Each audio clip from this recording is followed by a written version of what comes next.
दास प्रथा के दिनों में एक राजा के पास अनेकों गुलाम हुआ करते थे। उन्हीं में से एक गुलाम था जीनम। जीनम था तो सिर्फ एक गुलाम, लेकिन वह बहुत ही चतुर और बुद्धिमान था। उसकी चतुराई के किस्से दूर दराज के इलाकों में भी फैले हुए थे। एक दिन इस बात की खबर उस राज्य के राजा को भी लगी। राजा ने अपने मंत्री को उस गुलाम को सभा में पेश करने का आदेश दिया। आदेश पाकर मंत्री ने गुलाम जिनम को दरबार में हाजिर किया। राजा ने गुलाम जिनम से कहा कि मैंने सुना है कि तुम बहुत बुद्धिमान हो, तो मैं तुम्हारी बुद्धिमानी की परीक्षा लेना चाहता हूँ। अगर तुम इस परीक्षा में पास हो गए तो तुम्हें गुलामी से आजाद दे दी जाएगी। अब वह गुलाम ऐसा करने के लिए तैयार हो गया। राजा ने जिनम से कहा, अच्छा जाओ, एक मरे हुए बकरे को काटो और उसके शरीर का जो सबसे अच्छा हिस्सा हो उसे ले आओ। गुलाम जिनम ने राजा के आदेश का पालन किया और मरे हुए बकरे की जीभ लाकर राजा के सामने रख दी। अब राजा ने ऐसा करने का कारण पूछा कि तुम उस बकरे की जीभ ही क्यों लेकर आए। गुलाम जिनम ने उत्तर दिया और कहा, महाराज, अगर शरीर में जीभ अच्छी हो तो सब कुछ अच्छा होता है। राजा ने यह उत्तर सुनने के बाद फिर गुलाम जिनम को आदेश देते हुए कहा, अच्छा ठीक है, इसे उठा कर ले जाओ और अब बकरे के शरीर का जो हिस्सा बुरा हो उसे ले आओ। गुलाम जिनम बाहर गया और थोड़ी ही देर में उसने उसी जीभ को लाकर राजा के सामने फिर रख दिया।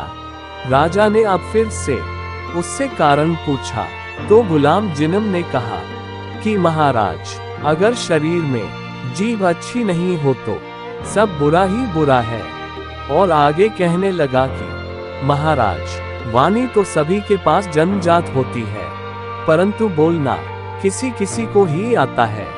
कि बोलना क्या है, कैसे शब्द बोलना है और कब बोलना है, इस एक कला को बहुत ही कम लोग जानते हैं। एक बात से प्रेम झलकता है और दूसरी बात से झगड़ा होता है, और इस जीभ से निकली कड़वी बातों ने संसार में न जाने कितने झगड़े पैदा किए हैं। जीभ वह हथियार है जिससे कोई व्यक्ति किसी आदमी को कड़वी बातें बोलकर बगैर मारे ही गहरी चोट दे सकता है, तो कोई इस जीभ से अच्छे शब्द बोलकर मरते हुए इंसान में भी प्राण फूंक सकता है। संसार के सभी प्राणियों में वाणी का वरदान मात्र मानव को ही मिला है। उसके सदुपयोग से स्वर्ग पृथ्वी पर उतर सकता है और दुरुपयोग से स्वर्ग भी नरक में बदल सकता है। भारत के इतिहास का विनाशकारी महाभारत का युद्ध वाणी के गलत प्रयोग का ही परिणाम था। राजा गुलाम जिनम की बुद्धिमानी और चतुराई भरी बातों को सुनकर बहुत खुश हुए, क्योंकि आज उनके गुलाम ने उन्हें एक बहुत बड़ी सीख दी थी और उन्होंने उसे आजाद कर दिया। मित्रों, मधुर वाणी हम सब के लिए एक वरदान है जो हमें लोकप्रिय बनाती है। वही हमारे द्वारा बोली गई कड़वी बोली हमें अपयश दिलाती है और हमारी प्रतिष्ठा को कम करती है। इसलिए हमें हमेशा मीठा बोलने का प्रयास करना चाहिए। आपकी वाणी ही आपके व्यक्तित्व का प्रतिबिंब है और आपके व्यवहार का प्रतिनिधित्व भी करती है। तो दोस्तों, ऐसे ही अच्छे वीडियो देखने के लिए इस चैनल को सब्सक्राइब जरूर कर दीजिए और वीडियो को सभी के साथ शेयर करना ना भूलें। धन्यवाद।